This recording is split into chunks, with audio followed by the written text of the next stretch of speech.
करेंगे high school का एक पेपर सेट जिसका कोड है 824 NK। इसमें हम पहले भौतिक विज्ञान को सॉल्व करेंगे। इसमें पहला क्वेश्चन है, एक अवतल लेंस द्वारा किसी वस्तु का बना प्रतिबिंब होता है। तो पहला है उल्टा आभासी व छोटा, दूसरा है आभासी सीधा व बड़ा, आभासी उल्टा व बड़ा, ये तीसरा वाला है आभासी सीधा व छोटा। तो इसमें यही ऑप्शन हमारा सही हो जाएगा, क्योंकि अवतल लेंस द्वारा जो प्रतिबिंब बनते हैं वो आभासी होते हैं, सीधा होते हैं तथा वस्तु से छोटा होता है। अब हमारा अगला क्वेश्चन है, दूरदृष्टि दोष के कारण वस्तु का प्रतिबिंब बनता है। दूरदृष्टि दोष के कारण जो वस्तु का प्रतिबिंब बनता है वह रेटिना के पीछे बनता है, क्योंकि दूरदृष्टि दोष जब हो जाता है तो उसको दूर करने के लिए हम लोग उत्तल लेंस का प्रयोग करते हैं। जब वह उत्तल लेंस जो है प्रकाश की किरणों को उसकी रेटिना पे केंद्रित करता है। अब अगला हमारा क्वेश्चन है, दो चालक तार जिनके पदार्थ लंबाई तथा व्यास समान है किसी विद्युत परिपथ में पहले श्रेणी क्रम में फिर समांतर क्रम में संयोजित किए जाते हैं। श्रेणी क्रम तथा समांतर क्रम संयोजन में उत्पन्न ऊष्मा का अनुपात होगा। तो इसको हम लोग सॉल्व। अगला हमारा क्वेश्चन है, दो चालक तार जिनके पदार्थ लंबाई तथा व्यास समान है किसी विद्युत परिपथ में पहले श्रेणी क्रम में और फिर समांतर क्रम में संयोजित किए जाते हैं। श्रेणी क्रम तथा समांतर क्रम संयोजन में उत्पन्न ऊष्मा का अनुपात ज्ञात कीजिए। तो हम इसको जो है, ऐसे तो इसका आंसर दूसरा वाला होगा, लेकिन इसको सॉल्व करके बताते हैं कैसे आएगा। तो इसका पदार्थ लंबाई तथा व्यास सब समान है, तो इसका जो है हम लोग मान लेंगे इसका प्रतिरोध भी समान होगा। तो R1 बराबर R मान लेंगे, R2 बराबर भी R मान लेंगे। जब श्रेणी क्रम में जोड़ा जाएगा, जब श्रेणी क्रम में जोड़ा जाए तो क्या होगा, R डैश इसको मान लेंगे, R डैश बराबर क्या हो जाएगा, R plus R, R dash बराबर क्या हो जाएगा 2R। जब समांतर क्रम में जोड़ा जाए, जब समांतर क्रम में जोड़ा जाए तो क्या हो जाएगा 1/R डबल डैश इसको मान लेंगे, बराबर क्या हो जाएगा 1/R, R1 को R प्लस 1/R2 भी R ही है।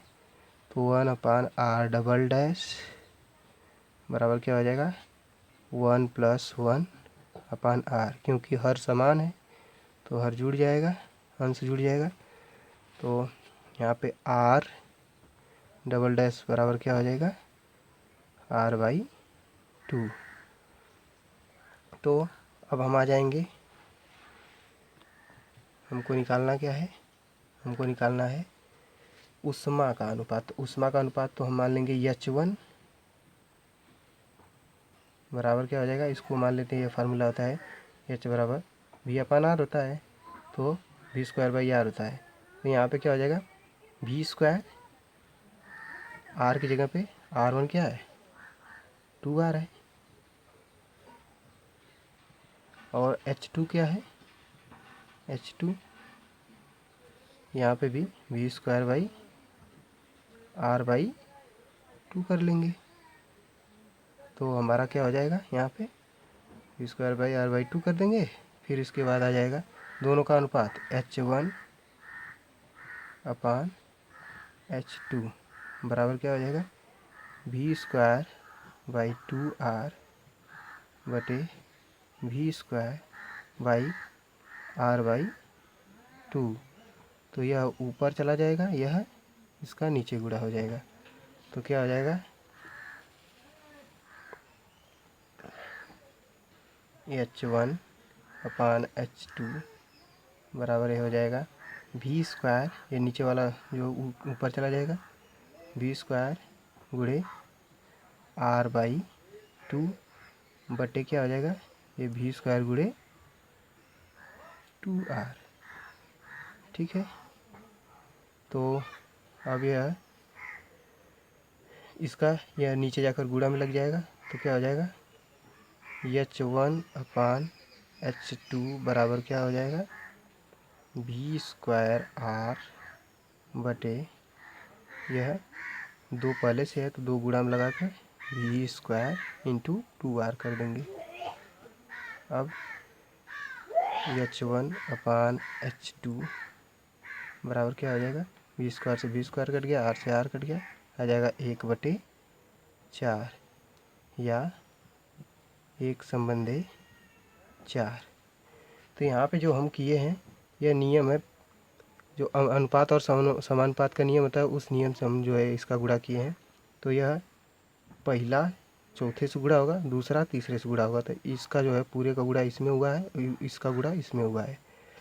ठीक है, तो यहाँ पे हमारा आ गया आंसर 1/4। तो 1/4 कौन सा ऑप्शन हमारा सही हो जाएगा 1/4 हमारा ऑप्शन नंबर 2 सही हो जाएगा। अब अगला क्वेश्चन है, बिजली के बल्ब का तंतु फिलामेंट जिसको कहते हैं बना होता है, किसका बना होता है, तो हम लोग जानते हैं यह टंगस्टन का बना होता है। अब अगला हमारा क्वेश्चन है,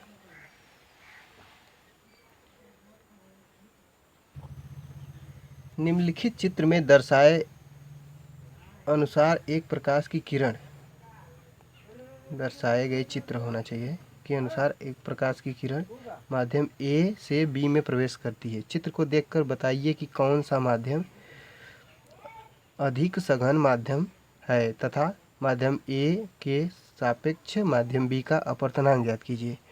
तो इसमें हम लोग जानते हैं कि जिस तरफ प्रकाश की किरण अभिलंब की तरफ झुकी होती है वह माध्यम सघन माध्यम होता है। तो देखिए यहाँ पे यह जो होता है सरफेस के लंबवत, यह जो सरफेस होता है तल होता है उसके लंबवत चाहे जो भी रेखा खींची गई होती है जो 90 डिग्री का कोण बनाती है उसे अभिलंब कहते हैं।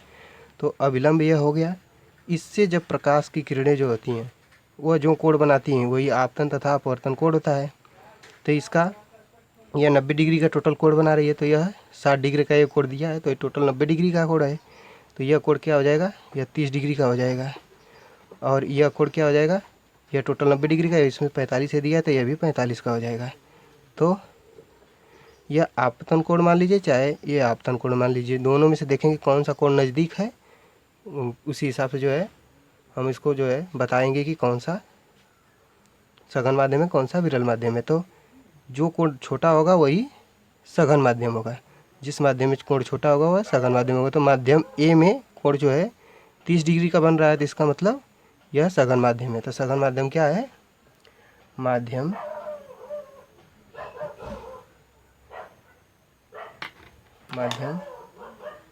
ए सघन माध्यम है। अब अगला पूछा है माध्यम ए के सापेक्ष माध्यम बी का अपवर्तनांक। तो माध्यम ए के सापेक्ष माध्यम बी का अपवर्तनांक हम लोग जानते हैं, इसको लिखते हैं ए एन बी के सापेक्ष माध्यम बी का अपवर्तनांक। तो माध्यम ए जो है इसमें कोण क्या है 30 डिग्री है, तो साइन आई को 30 मान लेंगे, 30 बटे साइन आर क्या है 45 डिग्री, तो साइन 45 उसको मान लेंगे।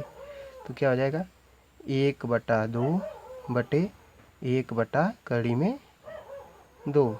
तो क्या हो जाएगा, ये इसका गुणा ऊपर हो जाएगा, पहला गुणे चौथा दूसरा गुणे तीसरा, अनुपात समानुपात का नियम है। तो क्या हो जाएगा 2/2 कट के आ जाएगा 1/2। यही हमारा आंसर हो जाएगा, या इसको जो है भाग मार के हम लोग इसका। अगला हमारा क्वेश्चन है, किसी निकट दृष्टि दोष से पीड़ित व्यक्ति का दूर बिंदु नेत्र के सामने 80 सेंटीमीटर दूरी पर है। इस दोष को संशोधित करने के लिए आवश्यक लेंस की प्रकृति तथा क्षमता क्या होगी।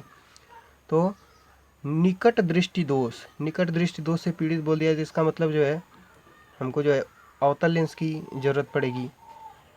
और बोला है कि दूर बिंदु मतलब स्पष्ट देख लेता है कहाँ तक 80 सेंटीमीटर तक, और संशोधित करने के लिए, मतलब कहाँ हमको प्रतिबिंब बनाना है, प्रतिबिंब जहाँ बनाना होगा, मतलब जहाँ पे प्रतिबिंब बनाना है, और कहाँ पे यह देख रहा है, यह देख रहा है 80 सेंटीमीटर पे, और कहाँ प्रतिबिंब बनाना है हमको, अनंत पे, क्योंकि वह निकट दृष्टि दोष से पीड़ित। तो यहाँ पे दिया है कि दूरबिंदु 80 सेंटीमीटर, इसका मतलब भी का मान दे दिया है, भी का मान दे दिया है, भी हो जाएगा हमारा 80 सेंटीमीटर, 80 सेंटीमीटर। और अनंत पे हमको प्रतिबिंब बनाना है, तो यू का मान क्या हो जाएगा, अनंत, इनफाइनाइट, क्योंकि वह निकट दृष्टि दोष से पीड़ित है, वह नज़दीक की देख सकता है लेकिन दूर की नहीं देख सकता। हम इसको दूर की दिखाने के लिए हम क्या करेंगे, एक अवतल लेंस लगाएंगे, और उसमें वहाँ पे हम लोग क्या लेंगे, वस्तु अनंत लेंगे, क्योंकि उसको अनंत तक देखने के लिए हमको लेंस लगाना है। तो एफ इक्वल टू हो जाएगा क्वेश्चन मार्क। फार्मूला क्या है, फार्मूला है 1/f equal to 1/v minus 1/u। तो हम सभी लोग जानते हैं अवतल लेंस के लिए v का मान क्या होता है, अवतल लेंस के लिए v का मान होता है माइनस, तो यहाँ पे क्या हो जाएगा, -80, माइनस ये हो जाएगा u का मान इनफाइनाइट, इनफाइनाइट 1/इनफाइनाइट हो जाता है 0, तो 1/f इक्वल टू क्या हो जाएगा, -1/80, तो f इक्वल टू क्या हो जाएगा, -80 सेंटीमीटर। यह f का मान आ गया हमारा, f का मान आ गया। तो अब पूछा है क्या है, लेंस की क्षमता क्या होगी, तो क्षमता हम लोग जानते हैं, क्षमता P बराबर क्या होता है, 1/f मीटर में, तो यह सेंटीमीटर में दिया है तो इसको मीटर में बदलेंगे, तो 80 cm बराबर क्या हो जाएगा,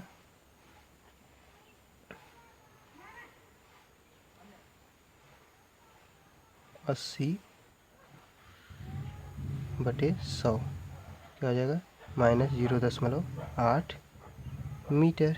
तो यहाँ पे लिख देंगे P बराबर 1/-0.8, फिर बराबर हो जाएगा, इसको काटेंगे तो आ जाएगा 10/8, माइनस में क्या हो जाएगा 1.25, माइनस में इसकी क्षमता हो जाएगी 1.25 डायोप्टर, यह हमारी क्षमता हो गई।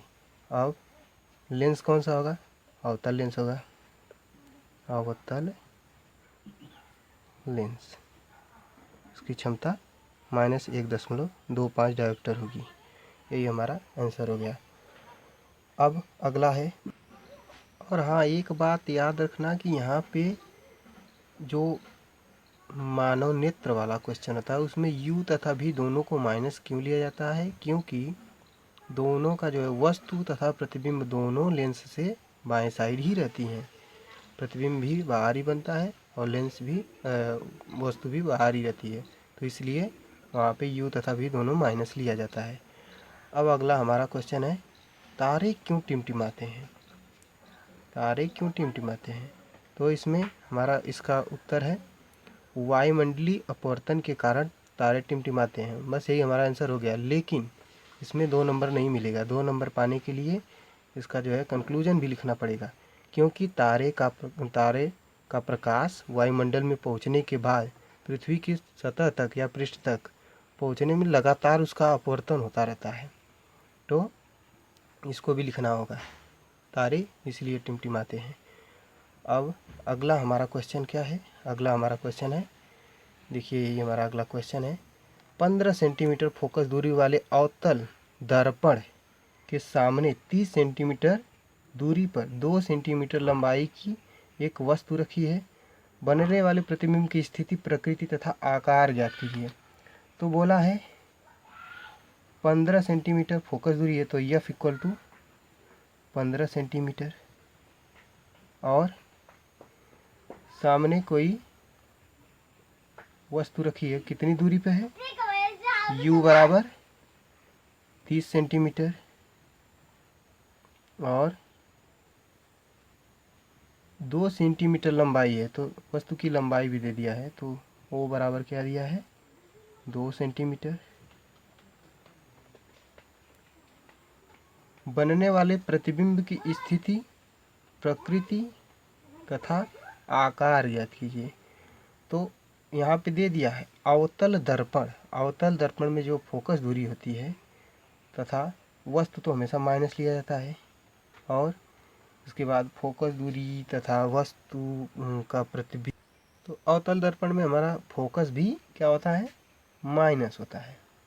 तो यहाँ से हम जो है सूत्र लिखेंगे 1/f equal to 1/v plus 1/u। यह दर्पण का सूत्र होता है, लेंस का होता है माइनस।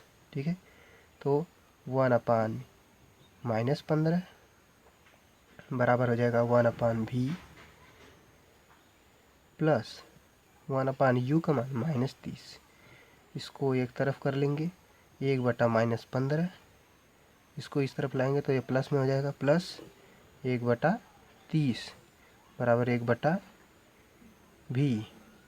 तो यहाँ से क्या हो जाएगा, इसका तिर्यक गुणा करके जो है जोड़ लेंगे, 30 माइनस में हो जाएगा प्लस 15 बट्टे क्या हो जाएगा 15×3 45, 450 बराबर 1/v।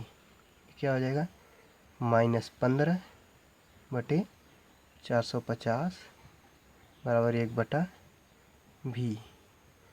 इसको काटेंगे 15×3 45, क्या हो जाएगा -1/30 बराबर 1/v। v का मान क्या हो जाएगा -30। यह हमारा v का मान आ गया, v का मान आ गया -30।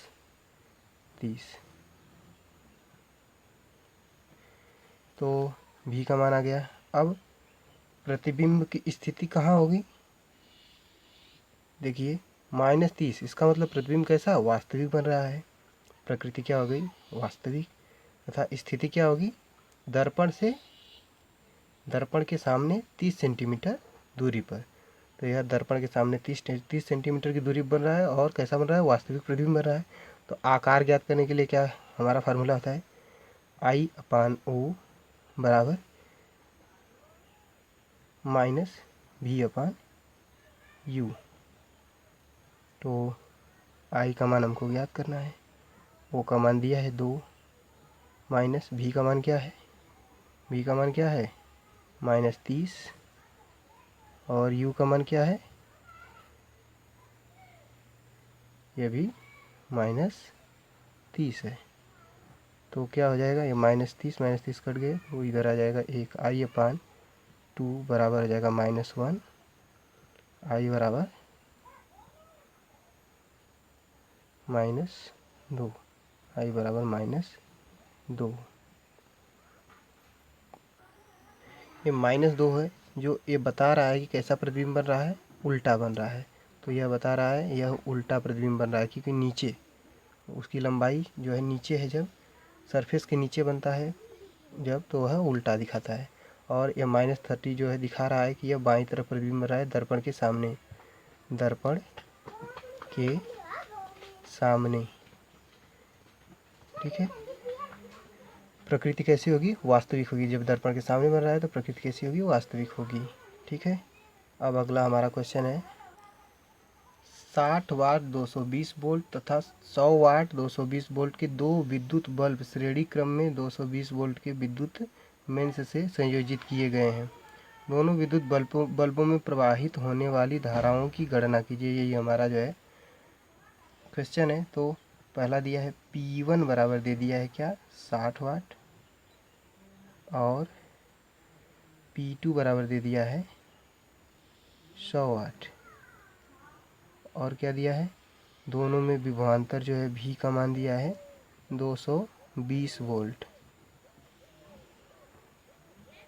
बोला है कि श्रेणी क्रम में जोड़े गए हैं, तो संयोजित किए गए हैं, तो दोनों विद्युत बल्बों में प्रवाहित होने वाली धाराओं की गणना कीजिए। तो धारा हमको निकालना है। पूछा है आई निकालना है तो आई क्वेश्चन मार्क कर देंगे। अब हम लोग यहाँ से निकालेंगे। देखिए, जब श्रेणी या समांतर क्रम की बात किया तो हमको रेजिस्टेंस निकालना ही होगा। तो रेजिस्टेंस निकालने के लिए हमको जो पी और वी और आर, इसका कोई फार्मूला होता है? जी हाँ, होता है। पी बराबर क्या होता है? V square by R. तो पी वन के लिए निकालेंगे तो पी वन बराबर क्या हो जाएगा? V square by R one. V square by R one. तो अब यहाँ पे पी का मान क्या है? 60 है। और वी स्क्वायर मतलब 220 गुणे 220 बटे आर वन हमको नहीं पता है, तो आर वन हम लोग निकालेंगे। आर वन बराबर क्या हो जाएगा? 220 गुणे 220, यहाँ पे 220 कर देंगे। 220 बटे 60, इसको हम लोग ऐसे ही छोड़ देंगे। अब इसी तरह हम लोग R2 निकालेंगे। R2 क्या होगा? R2 बराबर हो जाएगा वी स्क्वायर बटे P2। तो R2 बराबर क्या हो जाएगा?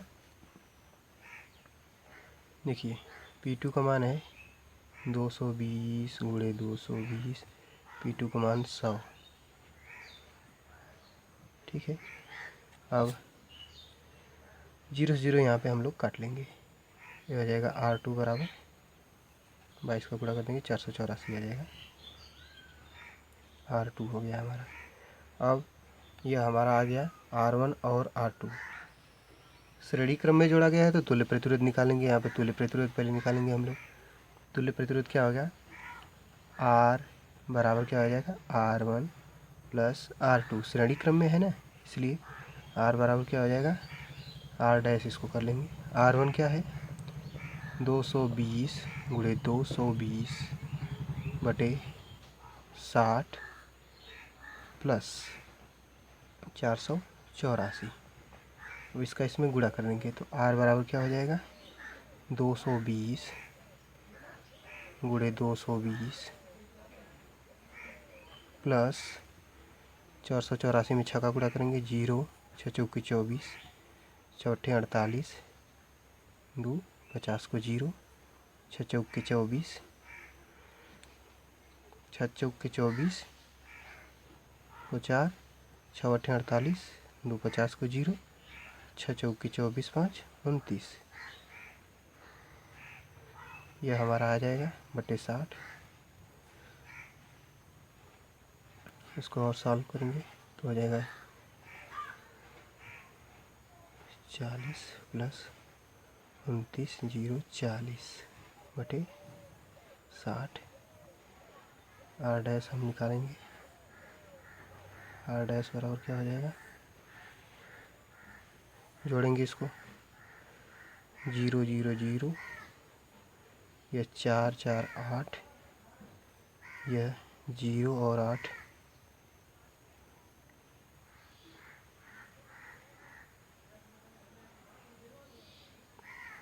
जीरो और 8 कितना हो जाएगा?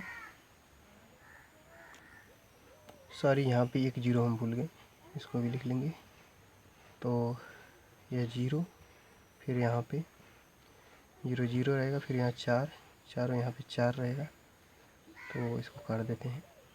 0, फिर यहाँ पे 4, फिर यह 4 जुड़ जाएगा 4, फिर चौथा अंक वाला जो है 8 9 8 17 को 7, फिर यह 4 2 6 1 7 बटे कितना आ जाएगा? 60।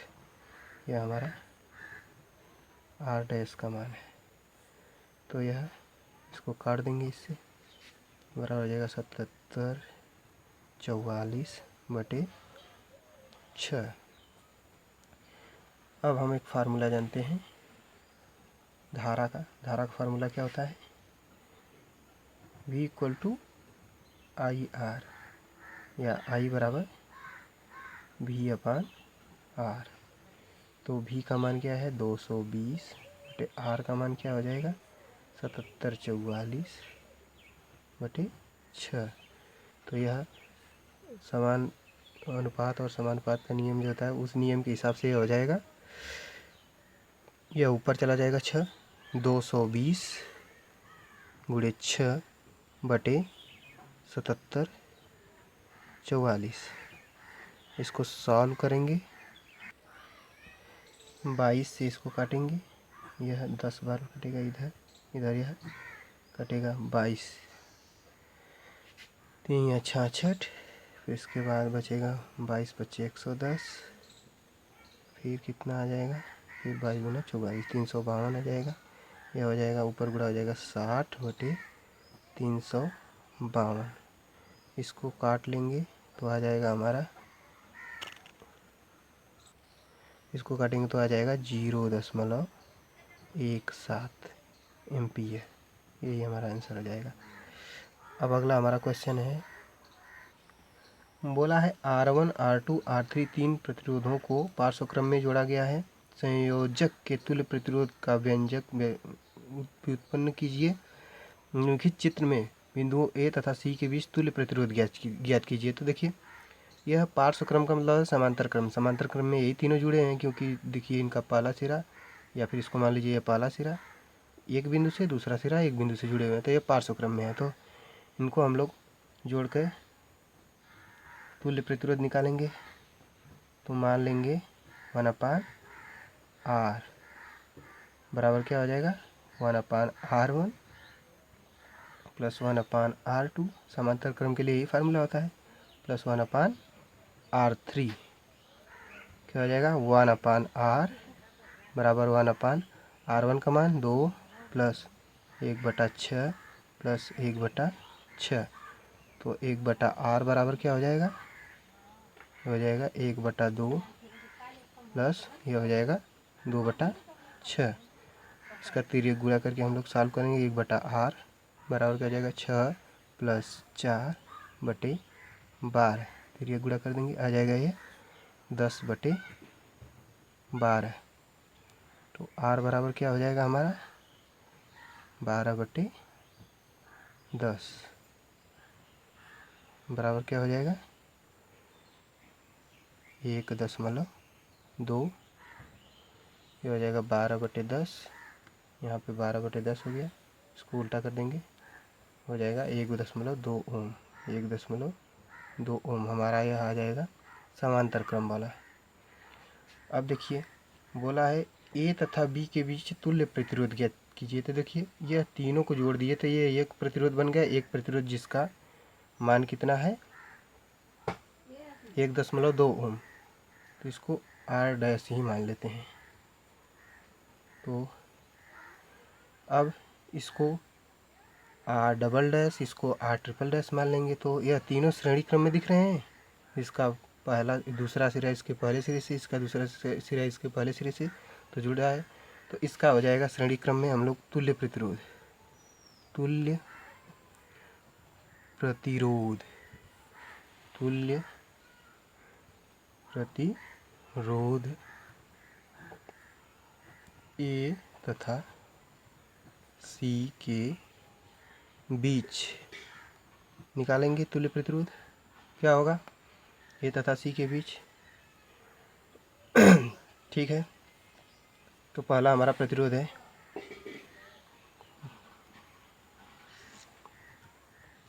R बराबर हो जाएगा, पहला प्रतिरोध हमारा क्या है, 2 ओम है।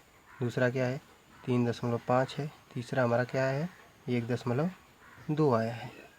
अब इन सबको जोड़ देंगे, क्या हो जाएगा, यह तीनों श्रेणी क्रम है, इसलिए ऐसे श्रेणी क्रम में R बराबर R1 plus R2 plus R3 होता है। तो क्या हो जाएगा, 3 2 5.5, 5.5 प्लस 1.2, क्या हो जाएगा तुल्य प्रतिरोध। R बराबर हो जाएगा, R बराबर 5 1 6, इसको जोड़ेंगे 6.7 ओम आ जाएगा। तुल्य प्रतिरोध हमारा आ गया 6.7 ओम। यही हमारा आंसर है। बस पूछा क्या है, बस यही पूछा है, तुल्य प्रतिरोध ज्ञात कीजिए, तो यही हमारा आंसर हो जाएगा। बस यहीं तक है। और